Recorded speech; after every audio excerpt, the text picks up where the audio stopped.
तो अफ्रीका की ये वीडियो सीरीज में जो आज का लास्ट वीडियो है वो फाइनली मैं साउथ अफ्रीका के रिगार्डिंग बना रहा हूं और मैं बात कर रहा हूं एक ऐसे एक्ट के बारे, एक ऐसे कानून के बारे जो कि South Africa as a sovereign country is entitled to introduce. I mean nobody can stop any country from introducing a law, but इस एक्ट और इस कानून की बहुत ज्यादा प्रॉब्लम किसको हो रही है? डोनाल्ड भाई साहब को, डोनाल्ड ट्रंप को, जिसके कारण डोनाल्ड ट्रंप ने कहा कि भैया मैं तो G20 की मीटिंग भी नहीं अटेंड करूंगा। 2025 में, नवंबर 2025 में जो G20 की मीटिंग हुई थी साउथ अफ्रीका में, डोनाल्ड ट्रंप ने अटेंड नहीं करी थी। उसने कहा कि मैं नहीं जाऊंगा और ना ही मैं किसी अमेरिकन ऑफिशियल को भेजूंगा। क्यों ऐसा कहा था डोनाल्ड ट्रंप ने, उसको मैं आपको बताना चाहता हूं, बिकॉज हम थोड़ा इसी इनिशिएटिव के बदौलत हम थोड़ा रिकैप कर रहे हैं प्लेसेस इन न्यूज को और कुछ इंपॉर्टेंट ऐसी इंफॉर्मेशन, कुछ ऐसे इंपॉर्टेंट फैक्ट जो कि इन प्लेसेस इन न्यूज से ओरिएंटेड थी। तो आज का ये वीडियो साउथ अफ्रीका का है, ध्यान से सुनिएगा। अपनी अटेंडेंस मार्क करने के लिए मुझे कमेंट सेक्शन में क्या लिखना है? आपने लिखना है अफ्रीकनर्स। आपने ये वर्ड दिखा हुआ है अफ्रीकनर्स, आपने ये कमेंट सेक्शन में लिखना है just to mark your attendance and let me see कि कितने बच्चे अटेंटिवली ये वीडियो को देख भी रहे हैं कि नहीं देख रहे। नाउ अब अफ्रीकनर्स कौन है? ये वो लोग हैं जिनके जो डिसेंडेंट्स थे फ्रांस से, जर्मनी से, नेदरलैंड से आए थे और बेसिकली ये वो लोग थे जिन्होंने अफ्रीका में सेटल किया। अब देखिए अफ्रीका में सेंट्रल अफ्रीकन कंट्रीज हैं, डेमोक्रेटिक रिपब्लिक ऑफ कॉन्गो है, रवांडा, बुरुंडी, तंजानिया, बहुत सारी ऐसी कंट्रीज है। अगर हम वेस्ट अफ्रीका की भी बात करें, वहां पे भी ऐसी कंट्रीज हैं जो कि या तो फ्रेंच कॉलोनीज थी, सेंट्रल अफ्रीका में डच कॉलोनीज थी, जर्मन कॉलोनीज थी, जिम्बाब्वे हो गया, नीचे फर्दर साउथ जिम्बाब्वे हो गया, आपका साउथ अफ्रीका हो गया। अब इन कंट्रीज में जो सेटलर्स थे, जो यूरोपियंस थे, वो या तो डच ओरिजिन के थे, जर्मन ओरिजिन के थे, फ्रेंच ओरिजिन के थे, तो इनको यानी कि व्हाइट अफ्रीकन को नाम दिया गया अफ्रीकनर्स। अब डोनाल्ड ट्रंप ये कह रहे हैं कि ये जो व्हाइट अफ्रीकनर्स हैं जिनके डिसेंडेंट्स यूरोपियंस थे, इनको मारा जा रहा है साउथ अफ्रीका की सरकार के द्वारा और इनकी लैंड, इनकी जमीन को भी छीना जा रहा है। ठीक है, अब ये बेसिकली जो अफ्रीकनर्स हैं, जो व्हाइट साउथ अफ्रीकन्स हैं ना, because of very harsh and oppressive rules and policies in many parts of Africa in the colonial times, इनके पास सिग्निफिकेंट लैंड था, सिग्निफिकेंट लैंड होल्डिंग थी। और because of significant land holding, अब इनके पास land कहां से आया? ये तो यूरोप से आए हैं, कोई नेदरलैंड से आया है, कोई जर्मनी से आया है, कोई स्पेन से आया था, कोई कहीं से आया था, लेकिन उन्होंने जमीन हड़पी, छीनी, कब्जा किया फ्रॉम द ब्लैक अफ्रीकन। कब? अपार्थाइड के जमाने में, कॉलोनियल टाइम्स में। तो इनके पास सिग्निफिकेंट रूरल लैंड होल्डिंग थी। नाउ अब हो क्या रहा है? alleged violence against the white South Africans, ये जो डोनाल्ड ट्रंप का एलिगेशन है, ये कोई नई बात नहीं है। इनफैक्ट जब पहली बार भी वो राष्ट्रपति बने थे तभी भी उन्होंने सेम बात कही थी। अगस्त 2018 में after Fox News ran a segment on the South African government's plan to redistribute land to the black people, Trump ने ट्वीट किया था कि देखो ये ब्लैक लोग जो हैं, जो ब्लैक अफ्रीकन्स हैं, ये जमीन व्हाइट अफ्रीकन से ले रहे हैं और ये जमीन धक्के से ले रहे हैं, ये इलीगल तरीके से जो फार्म और लैंड एक्वायर कर रहे हैं और large scale killing of white African farmers हो रही है साउथ अफ्रीका में। तो डोनाल्ड ट्रंप ने कन्वीनियंटली तो बात कह दी, लेकिन उसने ये नहीं देखा कि ये जो व्हाइट साउथ अफ्रीकन्स हैं, मैं कहता हूं किलिंग करना किसी की भी बैड है। नेल्सन मंडेला ने कभी नहीं कहा कि एन आई फॉर एन आई, कि भाई मेरे को किसी ने 27 साल जेल में रखा, अब मैं भी व्हाइट अफ्रीकन्स को उनकी ऐसी तैसी करूंगा। ऐसा कभी नेल्सन मंडेला ने ना सोचा ना कहा। उन्होंने तो बल्कि ट्रूथ रिकंसिलिएशन कमीशन बनाया था। एंड देयरफॉर बदले की भावना तो साउथ अफ्रीका में ना तो कभी नेल्सन मंडेला के टाइम पे थी, ना आज के टाइम पे है। लेकिन अब ये जो एक रिविजन है of the wrongs which were committed in the apartheid era, अगर साउथ अफ्रीका की सरकार वो कर रही है, उसको रिवाइज कर रही है, करेक्ट कर रही है, रेक्टिफाई कर रही है, तो इसमें किसी को प्रॉब्लम क्यों होनी चाहिए?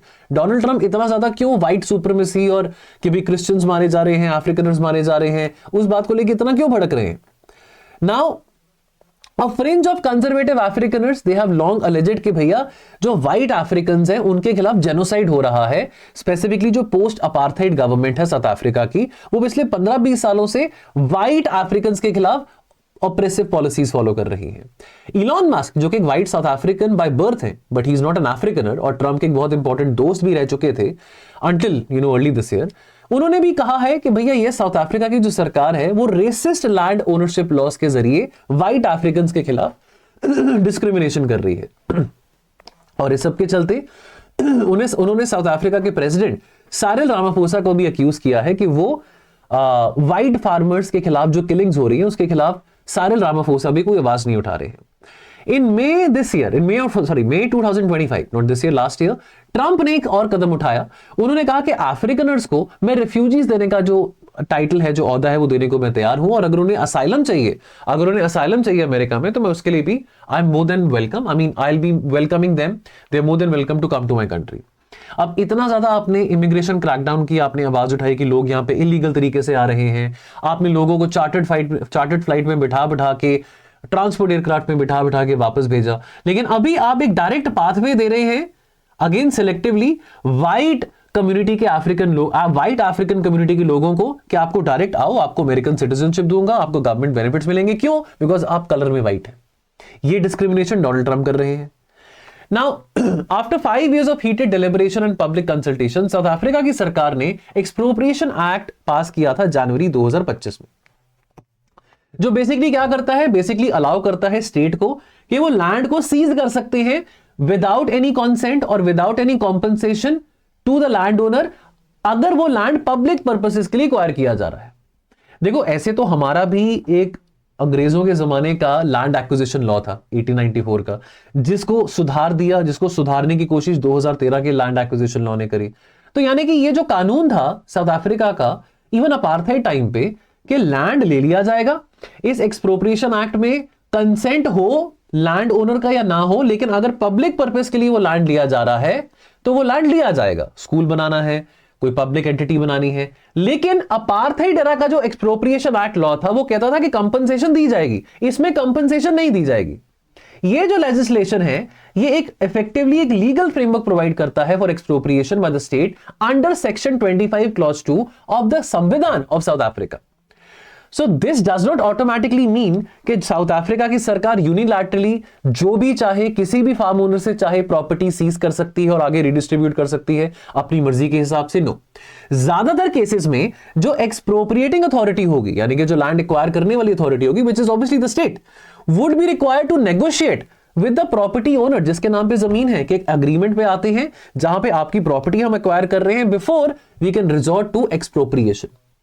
सो रामाफोसा ने इस एक्ट को डिस्क्राइब किया ये कह के कि ये एक संविधान के दायरे में रहता हुआ हमने कानून बनाया है, और ये जो लीगल प्रोसेस हमने मैंडेट करा है संवैधानिक तरीके से, ये इंश्योर करेगा कि पब्लिक एक्सेसिबिलिटी टू लैंड रहती है in an equitable and just manner, जो कि संविधान जैसे गाइड करता है। Now, essentially, basically, rules. What was the rationale for introducing the law? Essentially, to correct the injustices of the apartheid, as well as the heavily skewed nature of the land ownership in South Africa. अब ये जो expropriation act है, इसने repeal करा और replace करा apartheid era expropriation act of 1975 को, जिसने ऑब्लिगेट करा the state to pay the owners to seize the lands under the principle of willing seller willing buyer. तो बेसिकली पहले क्या होता था, पहले स्टेट लैंड एक्वायर करता था अगेन फॉर पब्लिक पर्पसेस। वो लैंड एक्वायर किससे किया जाता था? वो लैंड एक्वायर किया जाता था ब्लैक अफ्रीकन से, ब्लैक साउथ अफ्रीकन से। और वो लैंड बेचा किसको जाता था? वो लैंड बेचा जाता था व्हाइट साउथ अफ्रीकन को। बदले में जो स्टेट था, स्टेट बहुत कम रकम देता था, स्टेट बहुत कम रकम देता था ब्लैक साउथ अफ्रीकन को। और जो व्हाइट यानी कि जो अफ्रीकनर्स कम्युनिटी के लोग हैं, जो व्हाइट लोग थे साउथ अफ्रीका के, वो इस जमीन को हड़पते थे, रखते थे और बहुत महंगे दाम पे आगे बेचते थे। तो ये सारा का सारा सिस्टम चलता आ रहा था। लेकिन जो एक्सप्रोप्रिएशन एक्ट अब 2025 में इंट्रोड्यूस किया था, उस एक्ट के तहत कॉम्पनसेशन नहीं दी जाएगी, किसी किस्म की कॉम्पनसेशन नहीं दी जाएगी। लैंड हड़पा जाएगा, सीज किया जाएगा अगर वो लैंड किसी पब्लिक पर्पस के लिए बनाया जा रहा है। तो ये जो प्रिंसिपल था विलिंग सेलर विलिंग बायर वाला, इस प्रिंसिपल ने अलाउ करा लैंड ओनर्स को कि they can sell to the highest bidder in the open market, thereby effectively protecting their racial preferences as well. Now अब ये साउथ अफ्रीका का जो न्यू लैंड लॉ है, ट्रंप कहता है कि ये एग्रेगियस है और इमोरल है।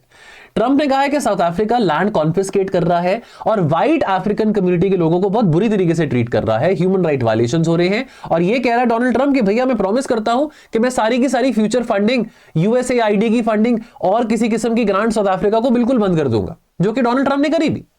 ऑलराइट, नाउ अगेन रिपीट करता हूं, जनवरी 2025 में साउथ अफ्रीका ने इंप्लीमेंट करा नया एक्सप्रोप्रिएशन एक्ट, जो कि अलाउ करता है स्टेट को, कि स्टेट एंटिटी को, यानी कि जो एक्सप्रोप्रिएटिंग अथॉरिटी है, कि आप लैंड को सीज कर सकते हो बिना कॉम्पनसेशन दिए, अगर वो लैंड का इस्तेमाल किया जा रहा है पब्लिक पर्पसेस के लिए या जनहित के लिए, पब्लिक इंटरेस्ट के लिए इन सर्टेन सर्कमस्टांसेस। ऑलराइट, इस कानून को डिस्कस किया गया था 5 सालों से, और ये जो कानून निकाला जा रहा है, this is very much under the framework of the constitution, ऐसा साउथ अफ्रीका के प्रेसिडेंट कह रहे हैं, with section 25 clause 2 of the संविधान of South Africa. Alright, again ये वही प्रोविजंस हैं जो आपको मैंने बताए थे, आप इसको पढ़ सकते हैं ना। अब यहां पे फिगर्स हमको क्या बता रहे हैं, फिगर्स हमें ये कह रहे हैं कि जो रेसिस्ट माइनॉरिटी रूल था, व्हाइट रेसिस्ट माइनॉरिटी रूल जब साउथ अफ्रीका के ऊपर था तो वो खत्म हुआ 1994 में, लेकिन तब तक भी 86% ऑफ द एग्रीकल्चर लैंड वो व्हाइट अफ्रीकनर्स कम्युनिटी के हाथ में था। एंड देयरफॉर ये जो व्हाइट अफ्रीकनर्स कम्युनिटी है जो 85% से ज्यादा का लैंड होल्ड करके बैठे थे, they constitute only about 10 to 11%, they constitute only about 10 to 11% of the population back then. Now therefore the need for the new law which repealed and replaced the Apartheid Era Expropriation Act of 1975 arose from this very fact कि जो land ownership का pattern है वो बहुत heavily tilted है in favour of the white African community. एक land audit जो 2017 में हुआ, जो रिसेंटली अवेलेबल लैंड ऑडिट है, उसने ये दिखाया कि व्हाइट पीपल अभी भी 2017 तक आते आते भी 72% of the agriculture land holdings hold करते हैं। 94 में कितना था, 1994 में इट वाज 86%, और 23 साल के बाद 2017 में जाके भी 72% था। और आज अगर हम 2025 की बात करें, 2026 की बात करें, तो व्हाइट्स की आबादी कितनी है, 7% of South Africa's 62 million population, from 11% to 7%। अभी 7% आबादी है व्हाइट्स की इन साउथ अफ्रीका, और वो कितना लैंड होल्ड कर रहे हैं, more than 70%, which is not justified. Alright, so therefore ये रॉन्ग्स ऑफ अपार्थाइड को करेक्ट करने के लिए कानून जो साउथ अफ्रीका ने निकाला है, मेरे हिसाब से तो ये कोई बुरी बात नहीं है। आफ्टर ऑल वो एक सॉवरेन कंट्री, इंडिपेंडेंट कंट्री है, कुछ भी करना चाहे कर सकती है। डोनाल्ड ट्रंप की दखलंदाजी करना हर मामले में ये बात सही नहीं है। कॉम्पनसेशन की बात करें तो कॉम्पनसेशन जो दी जाती थी to property owners, compensation provide की जाती थी टू प्रॉपर्टी ओनर्स, लेकिन it was not really based upon the market value. Understand one thing, जो गवर्नमेंट को सही लगता था वो उसी प्राइस पे देती थी। गवर्नमेंट कौन थी तब, व्हाइट यानी कि जब जो कॉलोनियल टाइम था तो that was the white government over there. अब वो जो व्हाइट गवर्नमेंट थी उस वक्त, तो वो बेसिकली अपने हिसाब से पैसे दे रही थी ब्लैक अफ्रीकन्स को कि भैया आपको कॉम्पनसेशन दे रहे हैं, पैसे दे रहे हैं, आपकी जमीन ले रहे हैं, लेकिन वो जस्ट और इक्विटेबल कॉम्पनसेशन नहीं था। ऑलराइट, नाउ अब यूएसए साउथ अफ्रीका के रिलेशंस हमने पिछले 1 साल में काफी स्ट्रेन में देखे। इनफैक्ट डोनाल्ड ट्रंप ने यह भी कहा कि साउथ अफ्रीका को क्या पड़ी थी, इजराइल के खिलाफ आईसीजे में मुद्दा लेके गए कि इजराइल अट्रॉसिटीज कर रहा है, जेनोसाइड कन्वेंशन को वायलेट कर रहा है, एटसेट्रा एटसेट्रा। भैया साउथ अफ्रीका अपने आप में जो मर्जी करना चाहे कर सकती है, डोनाल्ड ट्रंप को क्या प्रॉब्लम है। और इनफैक्ट ये जो यूएसएआईडी का प्रोग्राम था जो डोनाल्ड ट्रंप ने बंद करवा दिया, और इसके चलते जो इतना एड जा रहा था, जो इतना सारा जो पैसा जा रहा था, उसके चलते साउथ अफ्रीका की जो लड़ाई थी अगेंस्ट HIV एड्स, उसमें भी साउथ अफ्रीका को बहुत मदद मिल रही थी। अभी ये फंडिंग काट दी है, जिसके कारण साउथ अफ्रीका की इस पर्टिकुलर फाइट अगेंस्ट एड्स में भी काफी प्रॉब्लम आ रही है। South Africa is estimated to have more than 9 million HIV positive people, which is more than any other in the country. So this is about it guys, and बाकी हम मिलते रहेंगे और हमारी मुलाकात यूट्यूब वीडियोस पे होती रहेगी। By the way, tomorrow Sunday को सुबह 11 बजे मैं PYQ मैराथन लेने वाला हूं, IR के पिछले 15 सालों के जो प्रीलिम्स में क्वेश्चंस आए हैं, एंड देयरफॉर प्लीज आप आइएगा, जुड़िएगा उस सेशन में। We'll try to keep it a very quick session, we'll try to wrap up this session in 3 to 4 hours, because of course अभी लंबा सेशन है, मैराथन सेशन है, but we'll try to wrap it up in 3 to 4 hours. So please do come. बाकी मिलते रहेंगे जी, मुलाकात होती रहेगी। Stay in touch. Thank you so much. God bless you.